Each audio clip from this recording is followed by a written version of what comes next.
Hey, how's it going, everyone? It's Patrick Ross, and today we're talking about Formula One. We just saw the 1000th Grand Prix at China, and it wasn't a great race, unfortunately. It was kind of boring, but there were a few kind of interesting points that we should definitely discuss.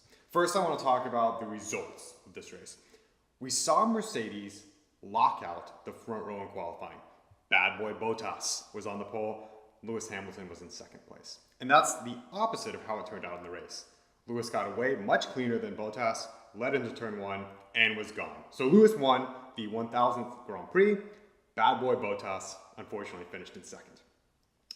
Ferrari locked out the second row in qualifying.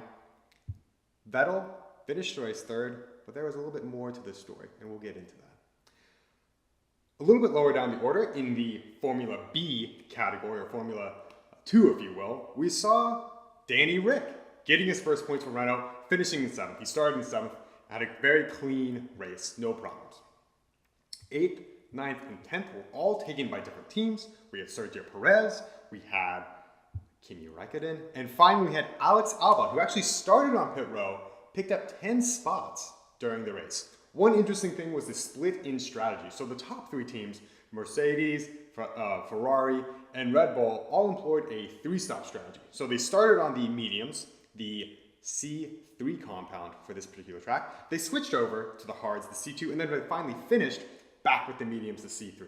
Now, on the other hand, the bottom four teams in the points, 7th, 8th, 9th, and 10th, did a one-stop. So they started on the medium or the soft, depending on how they qualified, and then switched to the C2, the hard compound, to finish out the race. And that seemed to be what worked for them. So that's the race. What were some of the interesting teammate battles that I saw, at least in this Grand Prix? I think there were two that I think were most interesting. The first was back at Red Bull, where we had on the one hand, Max Verstappen, and on the other, the new guy, Pierre Gasly.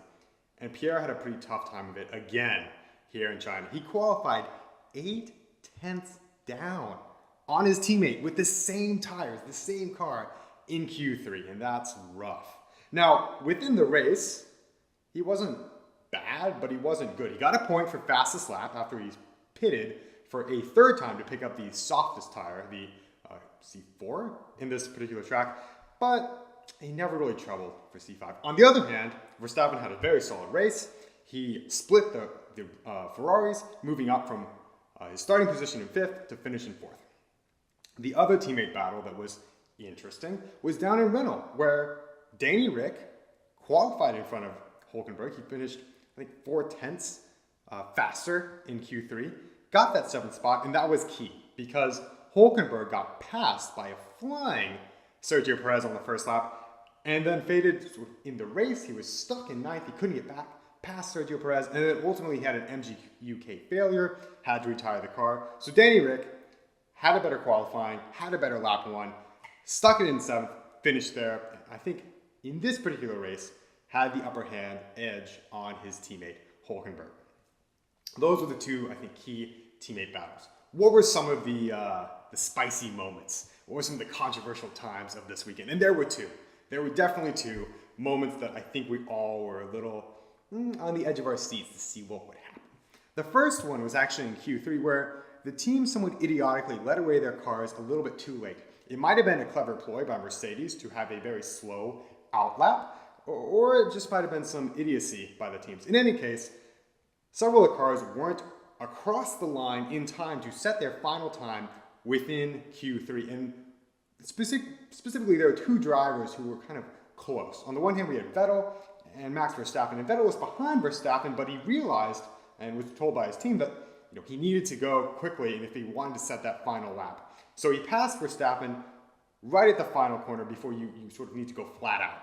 Verstappen was a little upset, and I think he wants revenge when he gets the chance.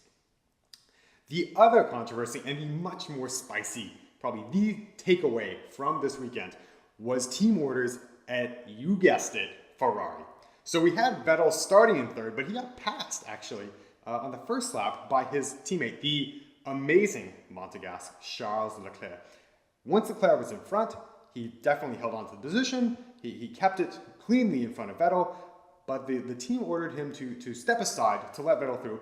You could read this as an aggressive play by Ferrari, trying to let Vettel through just to see if he had anything for the Mercedes, who were driving away into the distance. He didn't. On the other hand, it was very harsh on the Monegasque because after he was forced to give away the third position, he was actually sort of left out for a little bit too long.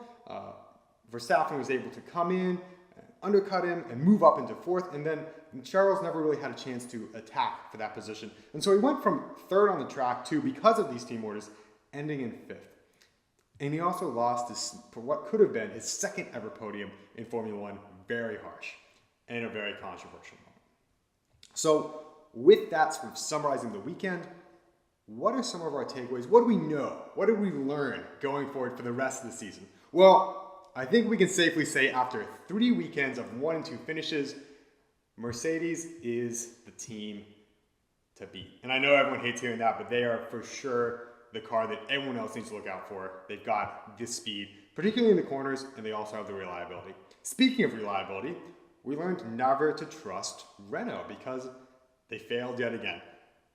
Here, we actually had, like I mentioned previously, Hülkenberg going out with an MGU-K failure. Last week, we had both Hülkenberg and Danny Rick failing. I'm a little concerned for people rooting for this team because you always are sort of on the edge of your seat. You never know when these cars are going to have a mechanical failure. I would worry about this in the season, not only because we don't know about the reliability, but it's going to accrue more penalties and sort of be a sort of a hindrance to this team as it tries to finish in fourth in the constructors. And then my final takeaway was actually on Haas, who I haven't mentioned before, but they qualified actually both in the top 10. They made it through to Q3, and then they were nowhere during the race. So they have great pace over one lap, but they can't seem to carry that over longer runs within these different races. There was a chance for Grosjean to finish P10, but I think it's still something that we know. We've seen it sort of play out for the last 2 weeks. It's something we should definitely keep an eye on going forward. Haas having the pace in qualifying, but not in the race. And so that summarizes it. Lewis Hamilton, your winner in China, taking home the 1000th Grand Prix. I'll see you next weekend in Baku. Peace.